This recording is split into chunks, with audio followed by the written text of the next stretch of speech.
Welcome back to a video series we kind of cut our teeth on about a year ago. So we originally, one of our first biggest S&C React videos was the All Blacks video we did in the gym when they were in New Zealand about this time last year, I think. And this week we're back again with two different videos of these. All Blacks hit the gym in Dublin, and then there's the All Blacks in the coast or the something. The Gold Coast. The Gold Coast, I think Gold Coast, you're dead right. I haven't watched these videos. Have you watched these videos? I've not watched these videos. So this is an actual reaction, and not normally when we have these reactions done, we know what's coming up, so we can kind of like. Usually there's a few talking points. Yeah. But there's none today, so this is just a straight up reaction. These talking points are about the first pull and the snatch, I think. Oh, that's not. That's a different video. That's a different video. Okay. Lovely arm bendy deadlift. It's great. Just deadlifts in general are great though. Yeah. Don't want to see that arm bend though. No. Some hang power cleans, solid hang power cleans. Wearing a pair of waving shoes as well. You can't knock it. You can't knock it, even though no foot movement. Yes. Contact in the incorrect place, but you can't knock it. I like to see hang power cleans. Some pretty intense sprinting intervals. So the depth thing always kind of comes up, I think, when we watch videos, especially of the All Blacks, of the depth they squat to. Most of them get to just above parallel. Sometimes you see some quality ones get a little bit lower, but we usually see that kind of above parallel. So some of the research from S&C for rugby suggests it might be better if they stayed above parallel, but I'm not in a huge agreement to that. But I don't know if you brought it up before. I prefer it. I think, to be honest, the most important thing for them is to be bullshit strong. Like the max weight on the bar is the most important thing for them at the end of the day. The study that was brought up was done with like very high level professional rugby players in Leinster, in Ireland, like IRFU contracted players.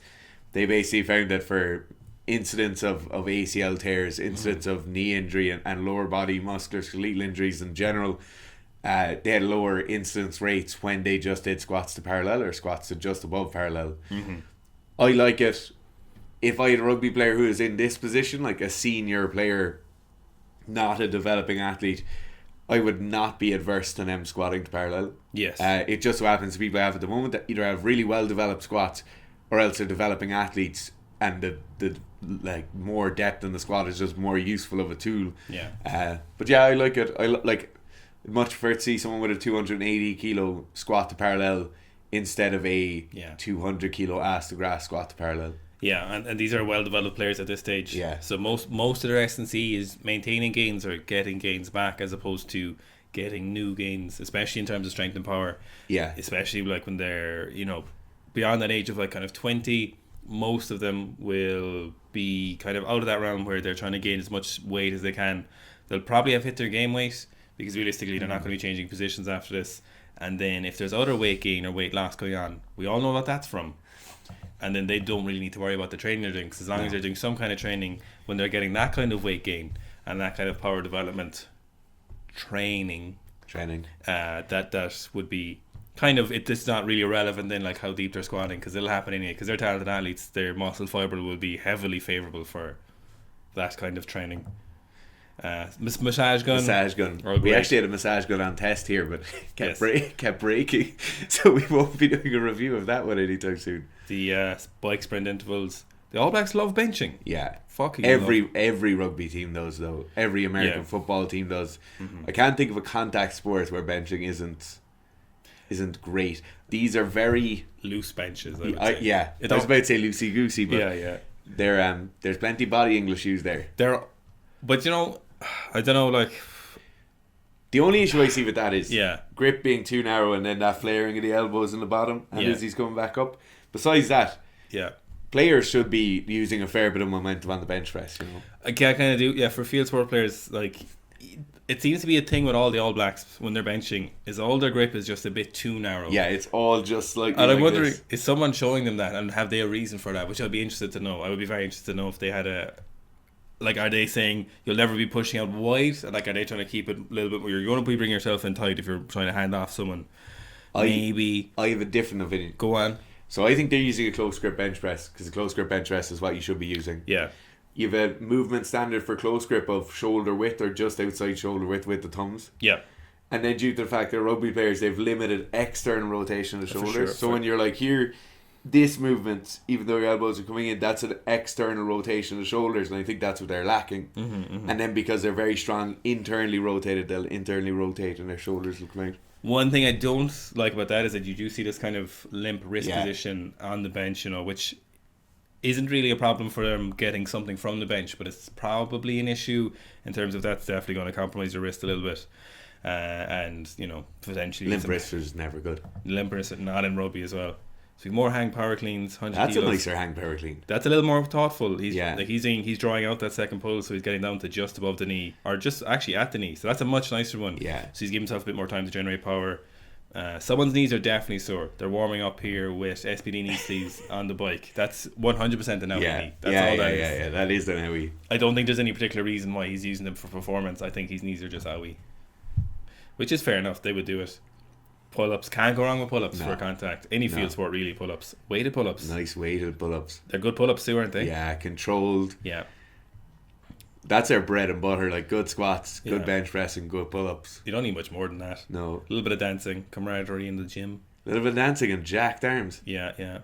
Squat jumps. Squat jumps, unless... Okay, so we could be completely mistaken here, and the squat jumps are being put in because this is a good place to put in squat jumps in a video. The dig circuit. And they might have done that at the start of their session. Yes. This probably would be something we wouldn't agree with, due to the fact that like this kind of stuff should be done when you're really fresh. Like, those box jumps are great. They're doing the box jumps great. They're carrying them out well. The squat jumps look quite good. They seem to be carrying them out well. They're light weights. Yeah. But in terms of like best practice, that should be done at the start when they're super fresh. One of the things as well with the use of weighted jumps, I know we've been over this a lot for sure, but so power output is lower when you use weighted jumps. So if you're adding even like a couple of kilos over body weight, you start to reduce your power output. You do get what's known as increased ground reactive forces, or GRF as they call them in biomechanics. That might be a good thing. That might be a good thing, for example, for a weightlifter in his first pull. You might say that might be a good thing for a rugby player, maybe in a scrum, maybe pushing against some other player. Maybe I'm willing to kind of concede it there. Yeah. It's probably not the time or the place for that, though. That 280 kilo squat above parallel is probably more useful for that than this. Yeah. Like that power output is fairly well established. It's the... like, what are they using this for? Like, if it's for dynamism on the pitch, if it's for sprint ability, if it's for I don't think that's the reason for agility. But in that case, they should be doing one weighted. Yeah. Like, if it's for the contact stuff, then like the 60 to 80% of 1RM, when the bar continues to move faster at their max power output, then that's ideal. Yeah. This kind of falls somewhere in between, where that's definitely not 60 to 80% of 1RM. Yeah. But it's also not body weight. What it kind of looks like they're doing is they're trying to get like a PAP. What I might say would be PAP activation. So he's jumped and he walked over there. The dude with the mullet. Let the mullet go as well. Get rid of the mullet. If there's lads who are allowed to have a mullet. But they brought in the mullet. Yeah, let it go now. It's done. It's had its fun. It had its pandemic. Nobody else should have a mullet. No, except for... Nobody else. Unless you're on the All Blacks. If you're playing with the All Blacks or you're playing with the Aussies, like, I leave the Aussies off, like a mullet and a moustache. No, and I mean this now. Yeah. Nobody else. I think he's doing this so they're getting rid of PAP. But this wouldn't actually be PAP because PAP needs to be very, very heavy, like usually close to 80 or 90% of someone's 1RM. So I don't know what they're doing here, and I'd love for someone to be like, oh, this is what the idea behind this is, and then you could be like, okay. But again, most of the idea behind this would be, if we're looking theoretically, the power output is lower when you use weighted movements. So I'm not sure. We'll move hamstring on. Nordics. Phenomenal. These exercise. are nice. Incredible. These are nice. Any fields, pull-ups, hamstring Nordics, squats and bench, and you could be doing... About the best use of a pair of boxing gloves in a strength and conditioning scenario. Yes. Probably the only time they're useful. Look how jacked I have the mullet and the moustache in the background. I had mullet and moustache, double M. Yeah, that's a double M jacked. M squared. We've got 140 on the bench here. Loosey-goosey as usual. Nice, feet moving everywhere. Yeah. But this is... Great bench though. Great bench. You got 140 for a triple. What else? What more are you needing? I think that's Gilly. That's the same guy as the first one. Yeah. Should really try and talk to them right here. I see these one of the other videos. I think not really. This is not what we're about. I don't know. I'm not really sure. So this kind of thing, we should probably talk about that, right? Is that it's kind of like. So sprinters will use A and B skips and A, B skips and all those things, and they're definitely very productive, and it seems very, very useful in sprinting. Um, I think that's what they're kind of going for here. I think that's what they might be looking for, something similar, that kind of step up motion. I'm not sure what it's doing. It's definitely doing nothing negative anyway, for sure. I don't No, think can't hurt. Bowden Barrett's an incredibly talented player. He's very fast on the pitch. He's very skillful. What this looks like to me is like him jumping to get a ball on one knee, leading in front. You know, Yeah. like that would be a very common jump position. Is But that the time or the place though? yeah, like what's the plate doing there? Yeah, exactly. Carrying him up with the momentum. Yeah, nothing against it, like, but So maybe some kind of facilitative loading with the momentum, maybe. But I think that would be very airy fairy. Some more hang power cleans again. Solid hang power cleans. That's all they need to be. We had time to plug a program. So we have a new clean program out, but it's for power clean as well. And if you get the program, there's some alternatives for just power clean. So if you're a field sports athlete, there's 2 sessions a week. It's 8 weeks in length. So it's very, very effective for the clean, and we have alternatives in the program, different pathways if you're just doing it for the power clean. And we had one of our members in the group, a rugby player from Australia, and his power cleans are super fast. very fast. Not the most technical, but very fast enough that they did make a difference. Okay, sorry, a plug over. We're moving on to the next video. So the next video now, we're moving on to, they're in the Gold Coast, All Blacks at the gym, more Nordics, phenomenal exercise. Hips a bit, ass a bit back there, don't it? Ass is a bit back there. Ass a bit back there, I yeah. suppose heavier player, more upper body mass, but ass is tucked back. Ideally, we'd like to see neutral pelvis, and then you'd have like pelvis, stomach, and chest all coming into the floor at the same time to get like appropriate posture. But More benching. more lovely benching. Lovely benching, just more benching. None of their benching's ever egregious. Okay, so deadlifts, nice deadlifts. One thing I will say is we see a lot of benching and not a lot of rowing. No, but you see the pull-ups is the only thing. Yeah, But no, heavy but rows. pull-ups will internally rotate the shoulder as well. You know. Yeah. See very little of this. So we got some nice deadlifts, putting the slack out of the barbell. Feet are close, arms are straight, and he's pulling the barbell up. Nice straight line with his neck and his back. Yeah. That's a good deadlift. Some classic med ball slams from an absolute unit of a man. Oh my god. How do you feel about these? Med ball slams. So med ball slams in power context, I really like. You know, particularly for like fending, for just power output in scrummaging, rucking, mauling, anything like that. I think they're very, very useful exercise. The issue I have with them is firstly appropriate loading. So like, should it be a 10 kilo? Should it be a 6 kilo? Should it be 20 kilos you're pushing against to be in that kind of power output bracket? And then where are you doing them in your session? Like, are you doing them a lot of the time? They're put in at the end of a session and they're in a bit of a circuit, and it's like a bit of conditioning you do at the end of a session. You should be doing them at the start of the session, just following your warm up before you do any strength work, and that ball should be breaking through the wall every time you throw it. Yeah. And then you should stop throwing it once they start to slow down due to fatigue. You should stop then, just for the best training effect possible. So great. I wonder who got them a rogue belt now. That's interesting. Could be in the gym already. Could be. A lot of these guys are into training themselves. That's true. And then like they watch CrossFitters. Obviously, CrossFitters are going to be pushing rogue.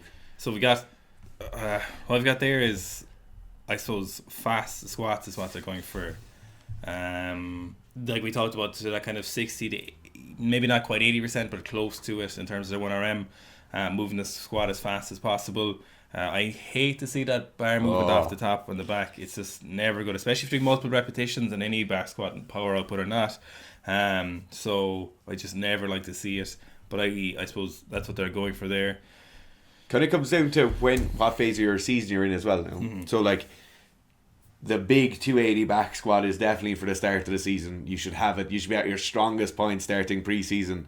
And then they probably get more and more and more close to this kind of power output stuff as they get into actually playing rugby. It then is down to personal taste, in my opinion, for S&C coaches as to whether they try and maintain top end better throughout the season or whether they try and maintain power output better throughout the season. I've seen a lot of different coaches do a lot of different things. Yeah. The All Blacks in general, I would say, definitely hold on to the power output and the high end speed stuff more throughout the season than they would the high end strength stuff. See, there's kind of arguments for and against that as well. So you could say holding on to your top end strength would make it much easier to hold on to your power output. But if you don't practice your output, it will definitely decay away. So, and there's a long season there before you get back to doing more power output training. 100%. So it's a lot of nuance. So we got this step up thing again. I just would love to know what's going. Maybe it's for the jump for the ball. I don't know. I'd like to see someone. I'd like someone to say just what they think they're doing. Just comment down below if one of you is watching. Yeah, or if your coach has made you do that. Okay. So like in terms of the squats here for the power stuff, they're doing the right things. Yeah. Accelerometer on the bar. They know how fast the bar is moving. Bar is loaded light enough where it appears to be moving quite fast, and then they don't look to be slowing down over the course of a few reps. So like, you actually, if you don't have one of these, you can eyeball this, because back squats fall into either very fast, very hard, or a fail, like most of the times for most people. So if you don't have some kind of accelerometer or bar velocity meter, and you're trying to train for your power output part of your training or S&C, I'm not adverse to you to eyeballing these, because it should be in a very clear position where you're like, that's definitely fast enough. And if you get anywhere near a realm where you're like, oh, was that fast enough, it's gone too heavy for sure. But you can see from these, like, his turnaround isn't fast, but his acceleration at the top is reasonable. The first fella I think is a lot better. These seem to be speeding up a little bit, but that looks a little bit slow to me, if you're asking me. Yeah. So there is some minor research behind the intention behind. I've seen people talk about it a little bit before, where heavy weights are fine for power output as long as the intention behind them is to put in maximal speed. It does seems incorrect given most of the research over the last, there was one study done I think in the 90s, but over the last 20-30 years it's very, very clear that for muscle physiology, the speed of the movement dictates what muscles are used. The load you use can determine, so there's a difference, the amount of motor units you recruit, the amount of muscle fibers you recruit, and at what stages, so the loads will change. But ultimately, if you want to be fast, you have to train a movement fast, and that seems very, very clear from a lot of the research. So when you start getting slow, that's where we're talking about eyeballing. And if it starts to look slow, even if you don't have a velocity meter, it's probably not training what you want it to train. The intention, there's just no good evidence, I think, that the intention behind your movement is what dictates what you're training. Don't analyse me about velocity meter. Go on. Velocity is a vector, so velocity tracks speed in a given direction. Yeah. So velocity meter, when it's like that, when it's a linear thing, it just comes out. That doesn't give you a direction. Yeah. So that kind of annoys me. It's actually a speed meter. More benching. That's a nice bench. It's all English. I like all the English. It's great English. I like everything except the head coming up that much. Yeah, and that's just gentlemen. I hate the crowding thing teams do, but I think teams like it. No, you got to get after it. No, I'm sure they like it, but I would hate that. I'd be like, get away from me. No, I'm not adverse to it. I'm a big fan of the tanks they have. Yeah. Little pink benchy. I bet for the gym, for them, it's probably good fun. It's probably a good time. Yeah. On pitch stuff can't be fun.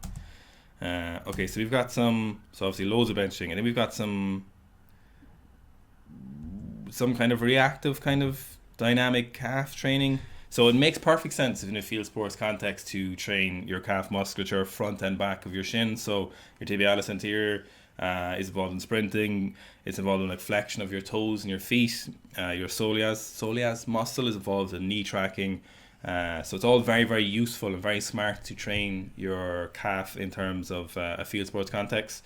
I'm not really sure wasn't really getting much out of that. I'd say that's very likely to be an injury rehab Possibly. or prehab thing. Even if you're not injury rehabbing, though, it definitely makes sense to add in some calf training for if sure. If you're somebody who jumps or sprints and you're not doing ankle stiffness and knee stiffness training, you're missing out on something. It would be like a weightlifter not back squatting. Yeah, you can still get there and get better, but you're definitely missing something along the way. So then we got some more close grip benching, or just benching, I suppose we'd call it. Some kipping pull-ups and weighted pull-ups in the background. He's a big dude. There's Molokai. More benching. Fuck me, there's someone to benching. You have to wonder as well, though, do they just video more bench pressing? Very possible. Because people like watching bench pressing. Weighted pull-ups. Okay, so a little bit of block bench. Press, block bench. I don't know why they're doing that. More hamstring Nordics. More ass back hamstring Nordics. Asses are so I get it there. It's nice and controlled. He taps the floor. They're professionals, though. They should be ass forward. Yeah, ass forward, lads. Hips good forward. posture. SPD, some benching. That's a wide grip now. That's the widest. That's very strict as well. Yeah. Someone's getting after it. Someone's into training. Yeah. Some more weighted pull-ups. Mr. Barrett. See, the problem with that really dynamic kind of loosey-goosey benching is that you see a bar pat that literally can often end up in a J press almost when you get so far out of position.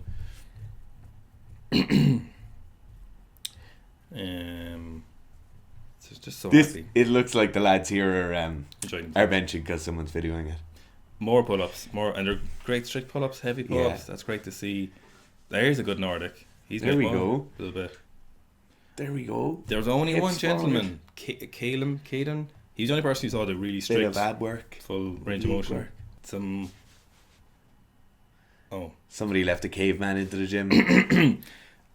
Very likely in situations like this where you see the hang high pulls. It's very likely that those players are. So it's either they've trained hang power cleats for a prolonged period and now they just use it as a break and they might be loading them slightly differently. I think that was muscle building. Okay, yeah. I think that was literally just like get some traps, baby. Yeah. Or it could be a group of players who don't have that rack position, and you'll often see like some people doing a hang high pull, some people doing hang power cleans. They look like a group of players who don't have that position. If you were to ask me, yeah. But that was a coach. Great mustache. Okay, some lateral hops, all good. All good, yeah. Very lateral game rugby is.